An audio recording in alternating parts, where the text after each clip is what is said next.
No vídeo de hoje nós vamos conversar um pouquinho sobre O Livro de Areia, de 1975.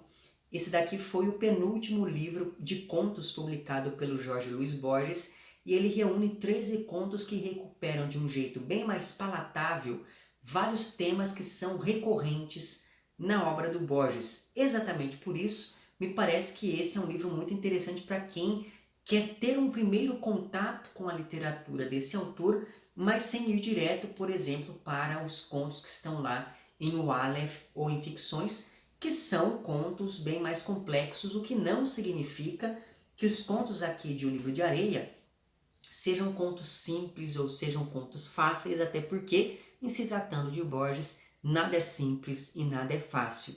Mas ainda assim me parece que esse é um bom começo, porque às vezes em um mesmo conto o Borges acaba recuperando detalhes de vários outros textos anteriores, então talvez seja interessante começar por aqui, nem que seja para você ter uma noção do que esperar da literatura desse autor. E uma coisa que me chamou bastante atenção ao longo da minha leitura é que o Borges aqui em O Livro de Areia, ele se afasta daquele narrador acadêmico que está em alguns dos contos aqui de ficções, por exemplo, como é o caso lá do Pierre Menard, autor de Quixote, de modo que o tom geral dos contos aqui do Livro de Areia, ele se preocupa muito em fabular alguns aspectos que se repetem. E, inclusive, eu publiquei lá no meu Instagram um texto sobre o Livro de Areia, e naquele texto eu disse que duas imagens mais recorrentes da obra do Borges, ou algumas das imagens mais recorrentes da obra do Borges, são o espelho e o labirinto. E nesses contos aqui desse livro de 75, essas imagens elas aparecem como traços estilísticos na medida em que o Borges cria esses contos que refletem textos anteriores e adota uma linguagem labiríntica graças ao uso de elipses, da ironia, graças à erudição dos narradores e graças à confusão entre realidade e ficção. Pensando nessas relações entre ficção e realidade, em cada conto, esses dois elementos vão se configurar de um jeito diferente. Então, por exemplo, nós temos aqui no segundo conto do livro, chamado Eurica, um texto em que tudo se encaminha para a indistinção entre o sonho e a vigília, porque o texto ele é narrado por um professor colombiano chamado Javier, e esse professor ele vai contar algo que se passou entre uma noite e uma manhã. Veja bem, não é uma manhã e uma noite, é uma noite e uma manhã. E esse é um detalhe muito importante para perceber o enredo como sendo algo que mistura sonho e realidade. E por sinal, em todo o conto do Borges, ele vai soltando algumas pistas desde o início que não só garantem a verossimilhança daquilo que vai ser narrado, mas também já indicam ao leitor algumas leituras possíveis do texto desde o início. Pois muito bem, o título do conto se refere a uma personagem norueguesa chamada Ulrika, ou algo parecido com isso, e o narrador encontra essa personagem em uma sala de reuniões daquilo que é aparentemente um hotel. Essa moça, ela tem um ar meio diáfano e ela é descrita sempre como se fosse envolta em uma aura de mistério que o narrador atribui à sua nacionalidade. E a primeira coisa que atrai a atenção do Javier é o fato de que a Eurica se define como feminista. Na verdade, ela é apresentada desse modo ao leitor logo de cara. E depois de ouvir isso, o narrador se aproxima dela e os dois começam ali a conversar e combinam um passeio pelo bosque para a manhã seguinte. Durante esse passeio, o narrador chama a Ulrika de Brunhilde, que é uma das valquírias mais famosas da mitologia nórdica, né? A Brunhilde ela foi castigada pelo pai e foi condenada a ficar ali cercada por anéis de fogo no alto de uma montanha, guardada por um dragão, ou coisa parecida com isso. Então, segundo essa lenda, a Brunhilde ela foi resgatada por um sujeito chamado Sigurd, ou algo que o valha, e esse Sigurd ele se disfarça e ele consegue atravessar, ele consegue matar o dragão, subir a montanha e atravessar o círculo de fogo, e assim ele resgata a moça. Mas durante essa viagem até o reino ou para algum outro lugar para onde eles vão, que eu não me lembro mais, a Brunhilde, ela eventualmente eles têm que dormir, é claro, e daí a Brunhilde, para proteger a própria castidade, digamos assim, para defender a sua honra, a Brunhilde coloca uma espada na cama entre ela e o Sigurd. Curiosamente, o narrador aqui do conto, o Javier, ele chama a Ulrica de Brunhilde porque ela própria diz que vai chamá-lo de Sigurd porque ela não consegue pronunciar o nome Javier. Então, nesse momento, já começa uma aproximação entre os personagens do Borges e os personagens daquela saga mitológica nórdica, enfim. Pensando nisso, é como se essa postura feminista atribuída a Ulrica a colocasse no mesmo lugar combativo das valquírias, assim como os apelidos que esses personagens utilizam no conto para se referir um ao outro apontam para a questão da identidade que, no mito original, aparece quando o Sigurd tem que se disfarçar para poder chegar até o alto da montanha e assim resgatar a Brunhilde. Só que no conto, ao contrário do que acontece lá no mito, não existe nenhuma espada entre esses personagens e é por isso que os dois terminam juntos no fim das contas. Mas, como eu disse antes, tudo aqui parece um sonho. Então, seja pela descrição da personagem, como essa figura diáfana, mas também pelo modo como as imagens vão se concatenando no conto, tudo parece um sonho. Então, por exemplo, pensando nessa questão do modo como essas imagens se concatenam.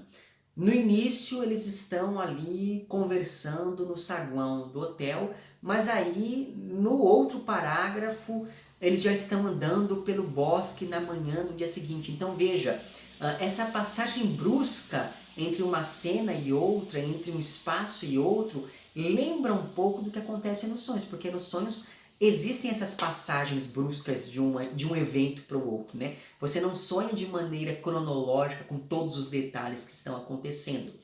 Mas essa questão do sonho, ela se coloca de um jeito ainda mais direto no final do conto. Daí eu vou ler aqui o último parágrafo, mas não se preocupe com spoilers, porque o interessante do texto é você ir acompanhando o desenvolvimento dele e não o que acontece no final. Mas enfim, o conto ele se encerra da seguinte maneira, isso que eu vou ler está na página 21 dessa minha edição. Ulrica entrou primeiro, no quarto. O aposento escuro era baixo com um teto de 2 águas. A esperada cama duplicava-se vagamente num cristal, e o mogno polido me lembrou o espelho da escritura. Ulrica já se despira. Chamou-me por meu verdadeiro nome, Javier. Senti que a neve aumentava. Já não restavam móveis nem espelhos.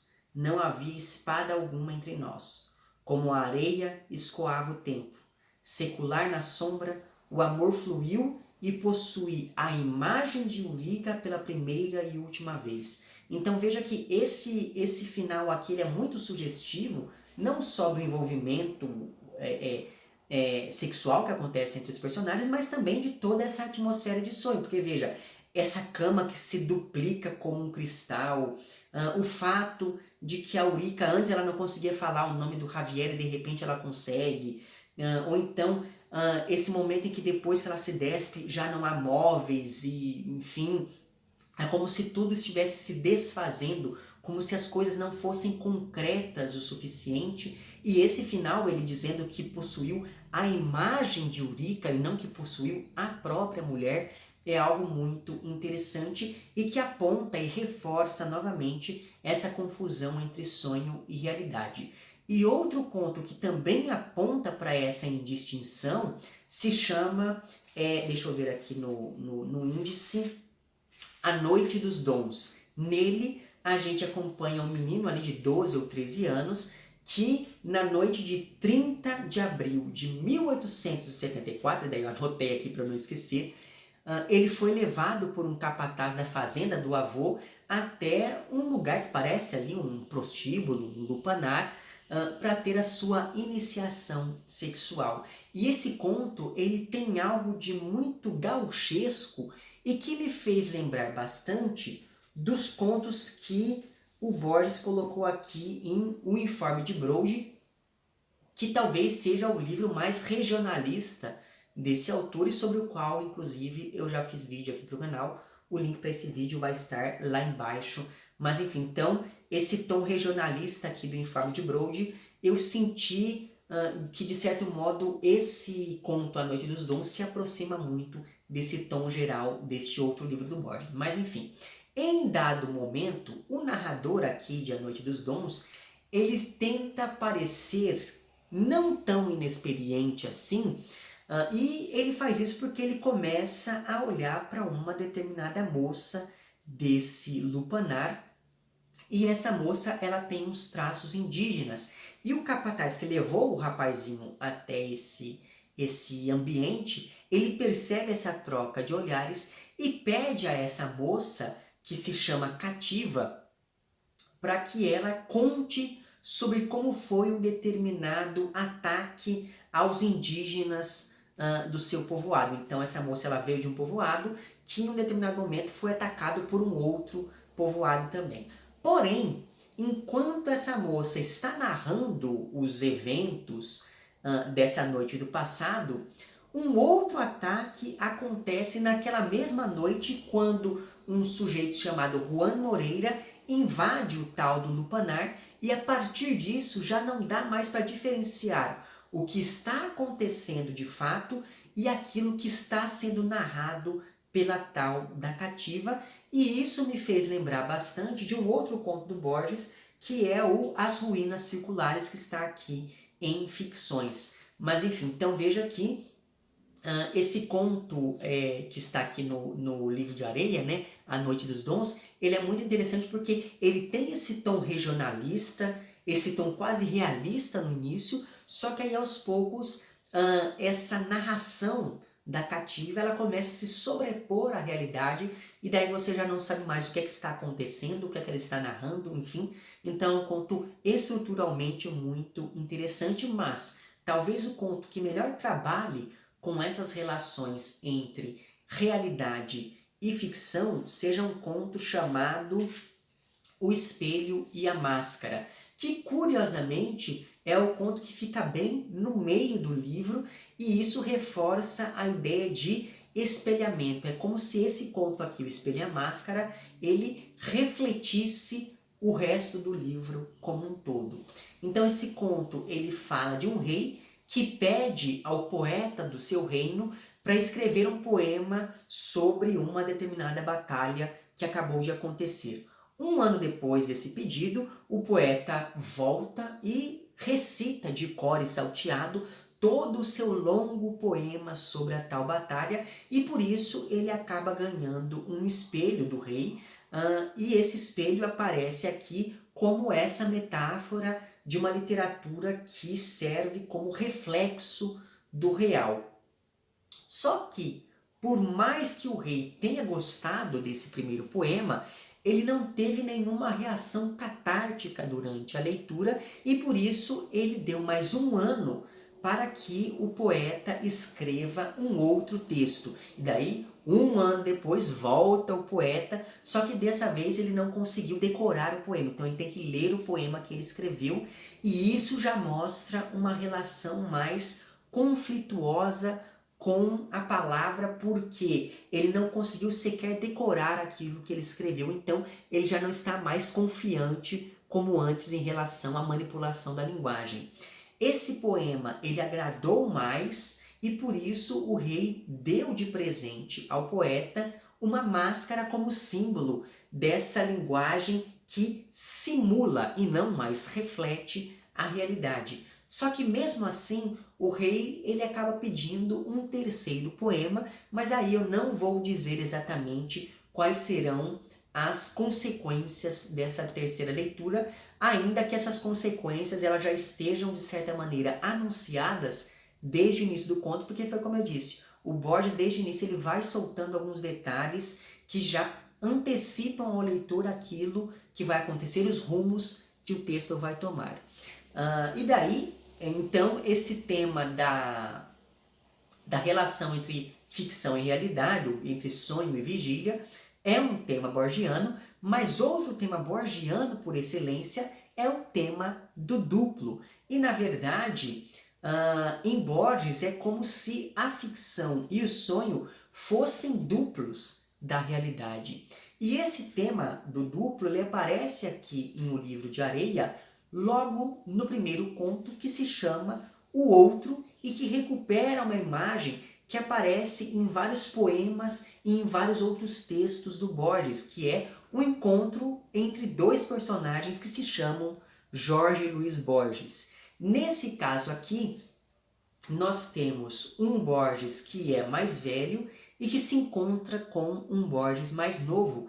E os dois acabam conversando sobre tudo aquilo que aconteceria entre esses dois estágios da vida, entre a juventude e a velhice. Então há todo um questionamento sobre a identidade deste eu, que é também um outro Jaqui. Como é dito no final do conto, apesar deles serem a mesma pessoa, os dois Borges eles tiveram percepções diferentes desse mesmo encontro. Então, o Borges mais velho olhava para o mais moço como uma lembrança, ao passo que o Borges mais novo, ele olhava para o Borges mais velho como se ele estivesse dentro de um sonho. E daí sobre isso na página 16, que é logo o finalzinho do conto também, o Borges escreve o seguinte: meditei muito sobre aquele encontro, que não contei a ninguém. Acredito ter descoberto a chave. O encontro foi real, mas o outro conversou comigo num sonho e por isso pôde me esquecer. Eu conversei com ele na vigília e a lembrança ainda me atormenta. Então veja, quem está narrando este conto é o Borges mais velho, que no fim das contas acaba tendo essa percepção de que, por ele ter encontrado o seu duplo jovem enquanto estava acordado, ele não vai se esquecer desse encontro. Ao passo que o Borges mais jovem, como ele encontrou o mais velho como se fosse um sonho, ele eventualmente vai acabar se esquecendo de tudo aquilo. E com isso eu me lembrei daquela ideia que está em um outro conto do Borges chamado O Imortal, que é um conto aqui de O Aleph. E nesse outro conto, o Borges ele sugere que um homem é todos os homens, então há uma universalização do tema do duplo. E daí aqui nesse conto de O Aleph. E outro conto que de certa maneira aqui em O Livro de Areia recupera essa questão do duplo, é um conto do qual gostei bastante e que se chama A Seita dos 30, que se constrói como um fragmento de um manuscrito que fala de uma seita gnóstica cujos membros, que são pouquíssimos, seguem à risca algumas passagens da Bíblia e por isso eles vivem nus e entre as ruínas ou em casas abandonadas, já que eles dão aos outros tudo aquilo que eles conseguem possuir. Mas essa vida quase ascética dos membros dessa seita permite que eles cultivem a luxúria, já que, como disse Jesus, o homem que cobiçou a mulher do próximo já pecou em pensamento. E daí sobre isso, na página 52, o narrador do conto diz o seguinte: decretar que quem olha para uma mulher a fim de cobiçá-la já cometeu adultério em seu coração é um conselho inequívoco de pureza. No entanto, são muitos os sectários que ensinam que, se não há sob o céu homem algum que não tenha olhado para uma mulher a fim de cobiçá-la, todos nós cometemos adultério. Já que o desejo não é menos culpável que o ato, os justos podem se entregar sem risco ao exercício das mais desbragadas luxúrias. Então eu achei muito interessante essa lógica que diz que, bom, já que eu estou pecando em pensamento, então não tem problema eu pecar aqui na vida real. Então, veja aí essa indistinção entre o pensamento e a realidade. Pois bem, inúmeras são as conjecturas sobre a origem do nome dessa seita, né? A seita dos 30. Mas, segundo o narrador, esse nome ele se deu pelo seguinte motivo, e daí na página 54 ele diz o seguinte: na tragédia da cruz, escrevo com a devida reverência, houve atores voluntários e involuntários, todos imprescindíveis, todos fatais. Involuntários foram os sacerdotes que entregaram os dinheiros de prata. Involuntária foi a plebe que escolheu Barrabás. Involuntário foi o procurador da Judéia. Involuntários foram os romanos que construíram a cruz de seu martírio e cravaram os pregos e tiraram a sorte. Voluntários só houve dois, o Redentor e Judas. Este atirou as 30 peças que eram o preço da salvação das almas e imediatamente se enforcou. Na ocasião, contava 33 anos, como filho do homem. A seita os venera por igual e absolve os demais. E daí um pouco mais abaixo, o narrador continua e diz o seguinte: os iniciados, ao cumprirem a idade assinalada, ou seja, os 33 anos, fazem-se escarnecer e crucificar no alto de um monte para seguir o exemplo de seus mestres. Então, o nome desse grupo é Seita dos 30, porque quando seus membros têm ali essa idade, eles voluntariamente são crucificados, seguindo o exemplo de Judas e Jesus, que, exatamente pelo modo como são venerados por essa seita, funcionam aqui como duplos um do outro.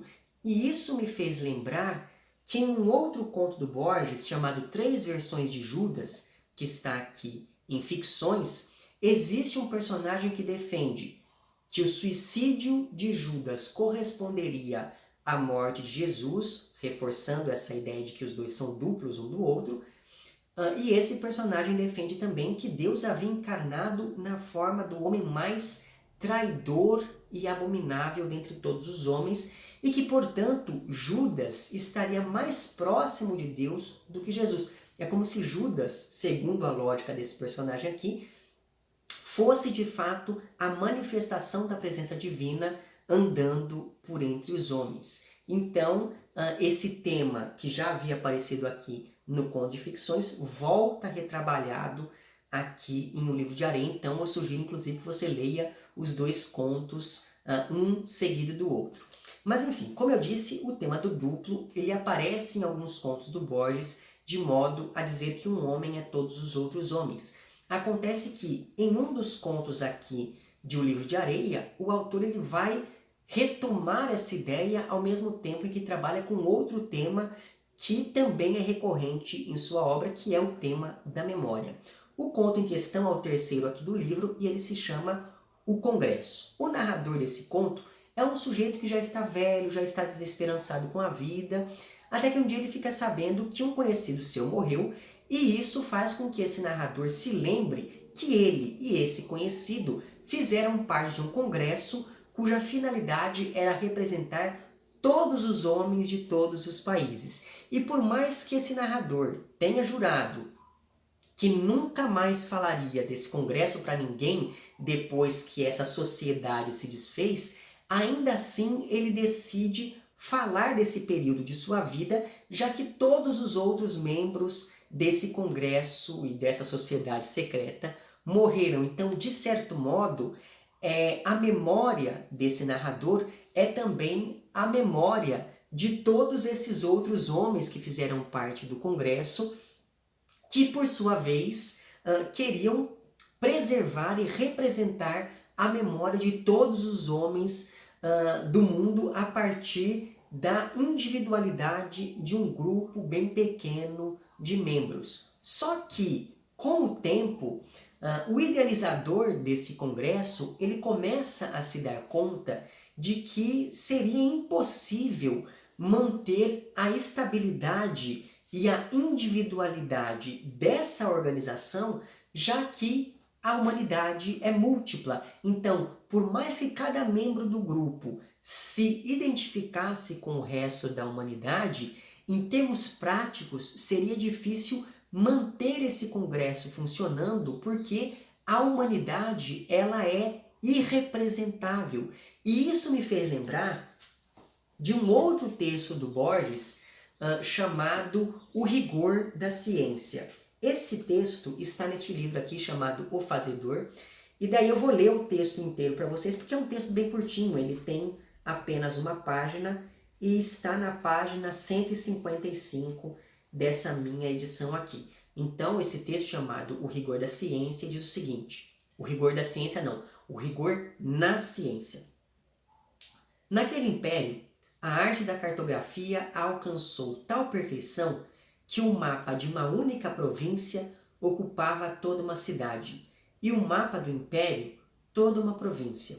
Com o tempo, esses mapas desmesurados não foram satisfatórios, e os colégios de cartógrafos levantaram um mapa do império que tinha o tamanho do império e coincidia pontualmente com ele. Menos afeitas ao estudo da cartografia, as gerações seguintes entenderam que esse dilatado mapa era inútil e, não sem piedade, o entregaram às inclemências do sol e dos invernos.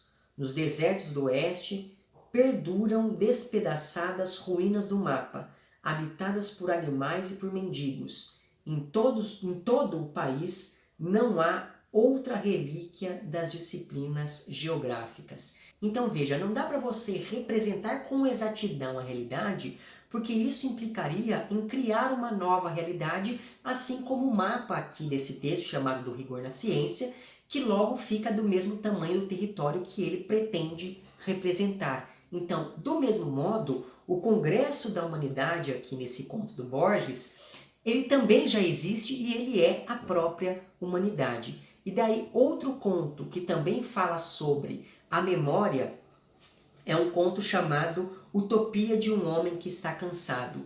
Esse conto ele narra um encontro entre um professor de literatura e um homem que é aparentemente do futuro, porque ele descreve um tempo em que a literatura e a memória já não existem. Então, diante do fim da memória, logo outras coisas, como por exemplo a indústria, o estudo da história, a noção de família, a noção de identidade e a noção de propriedade privada, todas essas coisas deixam de fazer sentido, elas deixam de existir diante desse esquecimento generalizado que afeta toda a sociedade.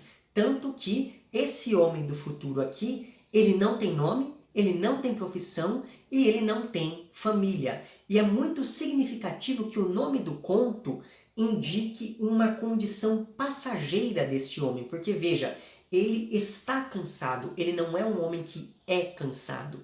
Mas então, diante desse título, eu fiquei pensando, qual é a origem desse cansaço e qual é a relação entre esse cansaço e esse tempo sem memória no qual o homem aqui está vivendo.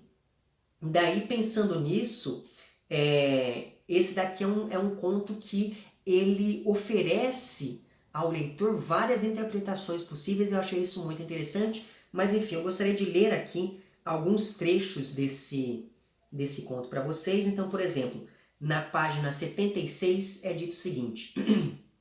Na verdade, eu vou ler aqui alguns trechos das páginas 76, 77 e, deixa eu ver aqui, 81. Mas enfim, na página 76 está dito o seguinte: mas não falemos de fatos. Os fatos já não têm importância para ninguém. São meros pontos de partida para o pensamento e a invenção. Nas escolas nos ensinam a dúvida e a arte do esquecimento. Antes de tudo, o esquecimento de coisas pessoais e locais. Vivemos no tempo que é sucessivo, mas procuramos viver sub specie eternitatis, ou algo do tipo. Do passado, nos ficam alguns nomes que a linguagem tende a esquecer. Evitamos as precisões inúteis e não há cronologia nem história. E daí o professor de literatura está conversando com esse homem que está cansado E daí, eventualmente, ele fala, olha, eu tenho vários livros na minha casa, eu li muito, não sei o quê. E daí o homem que está cansado diz o seguinte, ninguém consegue ler 2.000 livros. Nos 4 séculos que vivo, não terei passado de meia dúzia. Além disso, não é importante ler, mas reler. A imprensa, agora abolida, foi um dos piores males do homem, já que tendeu a multiplicar até a vertigem textos desnecessários. Eu achei muito interessante esse trecho, para a gente pensar no modo como a gente lida, né, com as nossas leituras, mas enfim. E daí, um pouco mais para frente, na página 81, pensando nessa questão toda do esquecimento, está dito o seguinte, depois de caminharmos 15 minutos, dobramos à esquerda. No fundo divisei uma espécie de torre coroada por uma cúpula. É o crematório, disse alguém. Dentro está a câmara letal. Dizem que foi inventada por um filantropo cujo nome, creio, era Adolf Hitler. Então veja como esse conto, que é um conto bastante irônico, ele é muito interessante até hoje para a gente pensar nas consequências da falta de memória e nos perigos que é você, enfim, promover o esquecimento geral de determinadas coisas. Mas enfim, eu gostei bastante desse conto chamado Utopia de um Homem que Está Cansado, mas o meu conto preferido do livro se chama There Are More Things, que, enfim, você já percebe pelo título que é um conto que ele faz essa referência ao Hamlet lá de Shakespeare, e ele já oferece uma chave de leitura interessante ao indicar que há mais coisas entre o céu e a terra do que supõe a nossa vã filosofia, como diria lá o texto do Shakespeare. Outra coisa muito importante sobre esse conto é que ele é dedicado à memória do H.P. Lovecraft. Então, nós temos aqui um conto chamado Há Mais Coisas e dedicado ao grande autor do horror cósmico. Então, logo de cara já se desenha uma aproximação entre a literatura do Borges e a literatura do Lovecraft. Não sei se vocês sabem, é um dos meus autores favoritos. Mas enfim, no ano passado, em outubro, eu fiz um vídeo recomendando textos de terror e de horror, enfim. E um dos contos que eu citei naquele vídeo foi um conto do Lovecraft chamado Os Ratos nas Paredes. E se você leu aquele conto, você certamente vai encontrar várias semelhanças aqui entre aquele conto do Lovecraft e este conto aqui do Jorge Luiz Borges. Mas enfim, como só ia acontecer nos contos do Lovecraft, nós temos aqui nesse do Borges um narrador em primeira pessoa, não identificado, que logo se revela um estudante universitário que passa a investigar alguns eventos estranhos que estão acontecendo ali em uma determinada casa. No conto do Borges, esses eventos eles vão se passar na casa que pertenceu a um tio desse narrador, mas que foi vendida a um forasteiro depois que esse tal tio morreu. Acontece que depois dessa venda, os vizinhos passaram a perceber alguma movimentação, eles começaram a perceber alguns eventos, algumas manifestações suspeitíssimas acontecendo ali nessa casa e em seus arredores. E os rumores de todos esses eventos misteriosos, eles despertaram a curiosidade do narrador, que fez ali as suas últimas provas do curso de filosofia e logo em seguida foi até essa casa da infância para poder investigar. E aqui nós temos o primeiro contato com os ratos nas paredes lá do Lovecraft, porque em ambos os contos, no do Lovecraft e nesse aqui do Borges, nós estamos falando de narradores que voltam à casa de seus antepassados e nós estamos falando de casas em que coisas estranhas passam a acontecer depois de uma determinada mudança. Agora veja só que curioso. O narrador do conto aqui do Borges, ele estudava na Universidade de Austin, no Texas, ficou sabendo de todos esses rumores sobre as coisas estranhas acontecendo na casa do tio e por isso ele viaja de volta para essa cidadezinha que fica no interior da Argentina. Então essa viagem de regresso é também uma viagem de interiorização. É como se esse narrador estivesse buscando respostas nele mesmo e nessas raízes representadas pela casa. Afinal de contas, o narrador ele já buscou algumas respostas no campo da filosofia, porque, como eu disse, ele fez faculdade de filosofia, mas, como o título do conto nos lembra, há coisas na vida que não podem ser explicadas pela filosofia humana. Pois bem, o narrador se lembra de passar várias tardes nessa casa do tio durante a sua infância, e foi nessa casa que ele passou a se interessar por filosofia, como se essa casa despertasse desde cedo nele alguns questionamentos. E isso já nos mostra que essa casa é muito estranha desde sempre. E o narrador ele procura meios de entender racionalmente a estranheza desse espaço, e é por isso que ele vai fazer filosofia, né? O tio dele, se não me engano, era engenheiro, então existe aí esse embate entre os dois campos, mas enfim.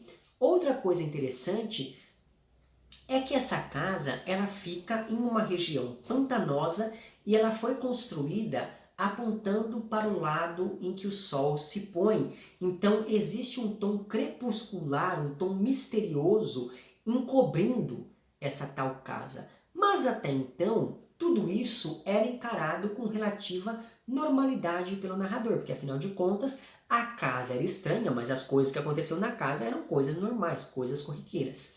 Então, quando ele volta para investigar, esse narrador fica sabendo que o novo dono era um homem bastante recluso, que não só jogou todos os móveis do tio fora, mas também passou a fazer algumas reformas na casa.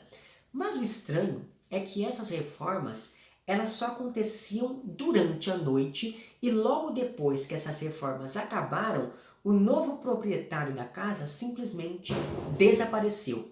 Além disso, nesse meio tempo, um antigo empregado, um antigo funcionário da casa apareceu morto de um jeito meio misterioso, e o carpinteiro que foi contratado para fazer a tal reforma pediu as contas. Na verdade, nenhum dos carpinteiros da cidade estava disposto a aceitar esse trabalho. E tudo isso o narrador fica sabendo depois que conversa ali com os vizinhos sobre esses eventos misteriosos. E aqui nós temos outros dois detalhes que aparecem também lá no conto do Lovecraft, porque no conto Os Ratos nas Paredes, os vizinhos eles se incomodam com a reforma que acontece na tal casa, e de modo geral, o elemento que gera estranheza nos contos do Lovecraft sempre é um elemento que vem de fora, de outro planeta, de outro tempo, de outra dimensão, etc. Né? Aquela coisa cutuliana, enfim. E nesse conto do Borges aqui, o dono da casa, ele é um forasteiro, ele é um sujeito que ninguém conhecia. Então veja que existe também esse ponto de contato entre o conto do Borges e lá o conto do Lovecraft. E além disso, lá no conto do Lovecraft também acontece uma reforma na casa. Essa reforma gera desconfiança. Os vizinhos eles não querem participar daquilo que está acontecendo porque eles acreditam que aquilo que está acontecendo é algo da ordem do profano. Enfim, o fato é que depois dessa tal reforma aqui do conto do Borges, a casa virou um lugar mal visto pelos moradores da região, e por isso alguns ficaram até meio reticentes em conversar com o narrador, que, apesar disso tudo, segue obstinado investigando sobre esses eventos. E tamanha é a obsessão dele com esse assunto que o narrador acaba tendo um sonho bem premonitório e bem borgiano, diga-se de passagem. Porque em dado momento, durante essa sua investigação, esse narrador sonha com uma pintura, e essa pintura representa um labirinto. E nesse sonho, esse sonho ele é tão nítido que o narrador chega, inclusive, a se deparar nessa pintura com o Minotauro. Só que o Minotauro do sonho do narrador aqui do conto do Borges, ele é um minotauro meio inofensivo, ele está ali dormindo, tanto que o narrador chega a se perguntar com que será que o minotauro está sonhando. E essa imagem de um minotauro dócil, de um minotauro frágil, de um minotauro sonhador, já havia aparecido antes em um outro conto do Borges, que está aqui em O Aleph, que é um conto chamado A Casa de Asterion. E nesse sentido, o narrador aqui do conto do Livro de Areia, ele vai encarnar uma espécie de Teseu que adentra o labirinto do Minotauro. Então há algo de premonitório em todo esse sonho que o narrador tem aqui no conto. Depois desse sonho, o narrador passa a rondar a casa com um afinco cada vez maior, até que um dia, meio que por acaso, para se abrigar de uma tempestade repentina que começou a cair ali, o rapaz finalmente entra na casa e ele percebe que aquele espaço da infância, aquele espaço que lhe era tão familiar, ele se tornou um labirinto irreconhecível graças a uma mobília estranha e que parecia dizer respeito a hábitos não humanos, como ele diz aqui em dado momento. A partir desse momento, a gente acompanha o narrador entrando em contato com essa realidade que lhe é estranha, essa realidade que é descrita como sendo não euclidiana, uma realidade que beira o indescritível mesmo e que revela ao narrador a existência de uma criatura de monstruosa anatomia, como ele diz aqui em dado momento, e essa criatura de monstruosa anatomia é o novo morador da casa. E essa percepção sobre essa criatura causa no narrador um misto de curiosidade mórbida e repulsa. E uma coisa muito interessante é que, enquanto o Lovecraft descrevia esses seres indescritíveis por páginas a fio, etc e tal, o Borges ele vai pelo caminho contrário e assume que, se algo é indescritível, não vale a pena querer descrever, e isso é bem efetivo para aguçar a curiosidade de quem lê. Então, mais do que uma homenagem, esse conto ele é quase uma cópia, no bom sentido, de todo aquele estilo do Lovecraft, e eu achei que o Borges ele conseguiu emular muito bem esse estilo, exceto por essa diferença no final. No final do conto, se fosse um conto do Lovecraft mesmo, ele iria passar assim, 20 páginas falando, descrevendo a criatura, etc. Mas o Borges não, ele fala, bom, já que a criatura é indescritível, eu vou parar o conto por aqui e acabou. Então eu gostei bastante desse conto, é um conto que eu realmente não esperava que o Borges escrevesse algo dessa natureza, e eu gostei bastante do resultado, então fica aqui. Se você ainda está em dúvida sobre ler ou não esse livro, eu acho que só por esse conto ele já vale a pena. Muito bem, como eu disse a vocês, o interior da casa aqui deste conto chamado There Are More Things é descrito como um espaço não euclidiano. E essa noção de realidade não euclidiana também aparece no penúltimo conto aqui do livro, que se chama O Disco e que descreve esse objeto que só tem uma superfície. E isso me fez lembrar daquela faixa de Möbius, que é uma fita que não tem dentro ou fora, ela só tem um lado. Eu vou deixar uma imagem da faixa de Möbius aqui para você saber do que eu estou falando. Mas enfim, exatamente por isso, por só ter um lado, a faixa de Möbius é conhecida como superfície não orientável, que é basicamente o que nós temos no objeto descrito aqui neste conto chamado O Disco. Mas essa noção de uma superfície não orientável, de certa maneira, também está presente em um outro conto muito famoso do Borges, que é aqui o conto que dá título a este livro, que é o Aleph. Daí na página 145 dessa minha edição, o narrador ele vai descrever esse objeto, que é o Aleph, e daí ele diz o seguinte: um Aleph é um dos pontos do espaço que contém todos os outros pontos, o lugar onde estão, sem se confundirem, todos os lugares do planeta, vistos de todos os ângulos. Então veja que, na literatura do Borges, essa noção de uma superfície não orientável se liga a um outro tema que é muito recorrente na obra desse autor, que é o tema do infinito. E essa noção de infinito vai estar no centro do último conto aqui deste livro, que se chama justamente O Livro de Areia. Tudo nesse conto começa quando o narrador, que é um homem bastante solitário e erudito, ele vive em um apartamento abarrotado de livros, etc e tal, esse narrador recebe um dia a visita de um vendedor de bíblias. E como o narrador diz que não estava interessado por nenhuma das bíblias que esse vendedor estava vendendo, porque afinal de contas o narrador tem uma coleção de bíblias raríssimas, etc e tal, diante então dessa reação do narrador, o vendedor diz que ele poderia se interessar por um outro livro E esse tal outro livro é o Livro de Areia, que tem esse nome porque ele tem supostamente um número infinito de páginas, como se as páginas fossem ali os grãos de areia de um deserto.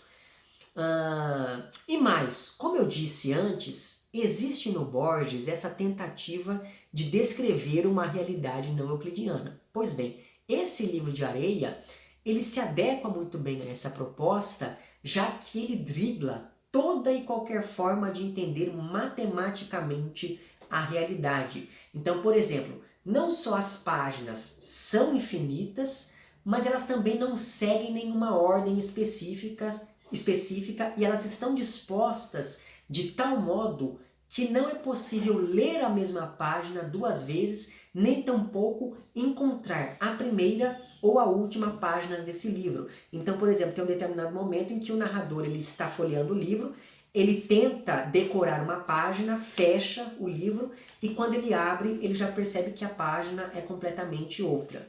Outra coisa, ele percebe que as páginas, por exemplo, ele abre lá na página 14.550. Ao invés da página seguinte ser 14.551, é a página 999. Então, as páginas elas não seguem nenhuma ordem de numerológica, digamos assim, crescente ou decrescente. Elas estão dispostas ali de maneira completamente arbitrária, completamente aleatória. É claro que o narrador, sendo ali um grande colecionador, um erudito, etc., ele fica maravilhado com esse tal livro e consegue convencer o vendedor a trocar o livro de areia por uma edição antiquíssima e raríssima da Bíblia. Só que o que antes era motivo de maravilhamento, logo começou a comprometer seriamente a saúde e a sanidade desse narrador, já que primeiro ele passa a desconfiar que na verdade ele foi enganado, porque é impossível que um livro tenha um número infinito de páginas, e depois ele começa, então ele vai testando ali, quando ele vê que de fato ele não consegue encontrar a primeira página, por mais que ele tente procurar, ele não consegue chegar a ela, e nem tampouco chegar à última, mas enfim, então depois dele constatar isso, ele passa a ficar cada vez mais confinado dentro de casa, com medo de que alguém roube o livro, ou de que alguém veja e folheie o livro de areia, e cobice o livro de areia, enfim. E a obsessão dele é tamanha que esse narrador passa a sonhar com o livro, e daí quando ele está acordado, ele fica folheando o livro por horas a fio para tentar encontrar a primeira página, para tentar encontrar a mesma página duas vezes, enfim. Ou seja, ele virou refém daquele livro que possivelmente continha todos os outros livros do mundo. E assim ele conclui que aquele livro era algo terrível por corromper a realidade e por isso ele deveria ser destruído. Só que ao mesmo tempo o narrador pensou que talvez fosse muito arriscado tentar destruir aquele livro com fogo, por exemplo, porque se o livro era um objeto infinito, talvez ele ficasse queimando de maneira infinita e daí enchesse o mundo de fumaça e coisas do tipo. E exatamente por conta disso, esse narrador decide que o melhor a fazer é lançar o livro no esquecimento, mais ou menos como acontece com o narrador lá do conto O Aleph, que eventualmente acaba se esquecendo de tudo aquilo que contemplou. Então veja que novamente aqui nós temos o esquecimento movimentando o desfecho da narrativa. Agora, como ele esqueceu esse livro e onde ele deixou esse livro para ser esquecido, eu não vou dizer. O fato é que o tal livro de areia, esse objeto labiríntico, acaba funcionando aqui como um duplo da realidade, assim como foi um duplo da realidade também o mapa construído aqui no texto chamado O Rigor da Ciência, ou então também foi um duplo da realidade o poema escrito lá no conto que eu mencionei agora há pouco, que é O Espelho e a Máscara. E é por isso que esse livro de areia passa a ser visto pelo narrador como um objeto de corrupção, já que, como perceberam os membros lá do grupo do conto O Congresso, a totalidade do real é irrepresentável, é inapreensível, e talvez por isso o narrador ele não consiga descrever o que está escrito nesse livro de areia, porque tem isso também. Esse narrador, como eu disse, ele é um erudito, ele conhece várias línguas, mas ele não consegue ler o livro de areia porque ele não identifica que língua é aquela, né? Então talvez essa não identificação se deva ao fato de que essa língua ela representa de tal modo a realidade que a gente não consegue entender de fato o que é que está se passando ali diante dos nossos olhos. E isso tudo me fez lembrar de um conto do Borges chamado Funes o Memorioso, que está aqui no Ficções.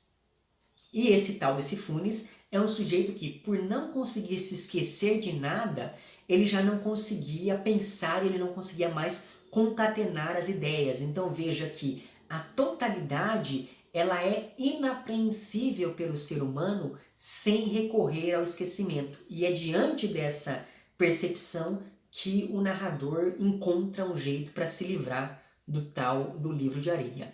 Então, por mais que eu tenha citado aqui, por exemplo, o Aleph, né? Talvez o conto que melhor dialogue com o livro de areia seja um outro conto do Borges chamado A Biblioteca de Babel. Então veja que eu estou aqui citando vários textos borgianos. Mas enfim, esse conto que está aqui no Ficções, chamado A Biblioteca de Babel, ele descreve justamente uma biblioteca que contém todos os livros já escritos e ainda por escrever. Então, assim como o livro de areia é esse objeto infinito e inesgotável a ponto de se tornar sem saída, a Biblioteca de Babel também é descrita como esse espaço igualmente inesgotável e infinito. E mais, o conto A Biblioteca de Babel, ele termina da seguinte maneira. Eu vou ler isso que está na página 79 dessa minha edição. O conto ele termina com uma nota que diz o seguinte: Letícia Álvares de Toledo observou que a vasta biblioteca é inútil. A rigor, bastaria um único volume de formato comum, impresso em corpo 9 ou 10, que constasse de um número infinito de folhas infinitamente finas. Cavalieri, em princípios do século XVII, disse que todo corpo sólido é a superposição de um número infinito de planos. O manuseio desse vademecum sedoso não seria cômodo. Cada folha aparente se desdobraria em outras análogas. A inconcebível folha central não teria reverso. Então veja que o conto A Biblioteca de Babel termina com essa nota citando o tal do Cavalieri, que no século XVII disse que todo corpo sólido é a superposição de um número infinito de planos. Aí se você pega o começo do livro de areia, ele começa da seguinte maneira: a linha consta de um número infinito de pontos, o plano de um número infinito de linhas, o volume de um número infinito de planos, o hipervolume de um número infinito de volumes. Então perceba que não foi por acaso que antes eu falei do tal livro de areia como um objeto não euclidiano, porque só esse começo já evoca aqueles 5 postulados do Euclides que partem justamente das noções de ponto e linha. E se você se lembra das suas aulas de geometria na escola, certamente você deve se lembrar que o segundo axioma do Euclides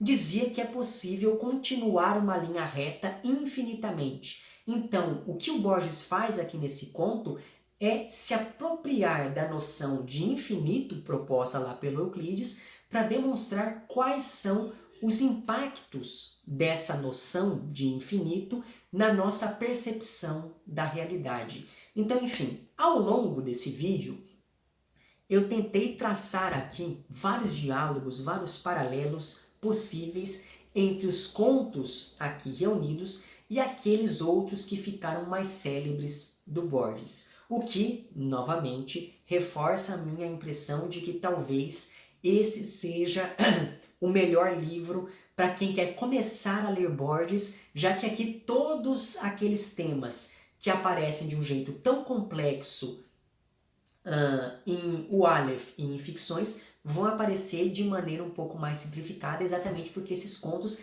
reúnem essas referências a vários outros textos, então serve mesmo como um guia de leitura para o que ler em seguida, certo? Então, novamente, não é um livro fácil, né? Mas ainda assim, como nada do Borges é fácil, mas ainda assim é um livro cuja leitura eu recomendo bastante. E daí depois que você leu esse livro, talvez valha a pena você ir lendo esses outros contos e textos que eu fui citando ao longo deste vídeo, certo? Enfim, é isso. Se você gostou do vídeo, curta, compartilha, faça toda aquela coisa. Se você puder e quiser apoiar o meu trabalho, eu vou deixar lá embaixo o link para o meu perfil no Apoia-se, e lá naquele link você vai entrar em contato então com todas as recompensas e planos de apoio que eu estabeleci, certo?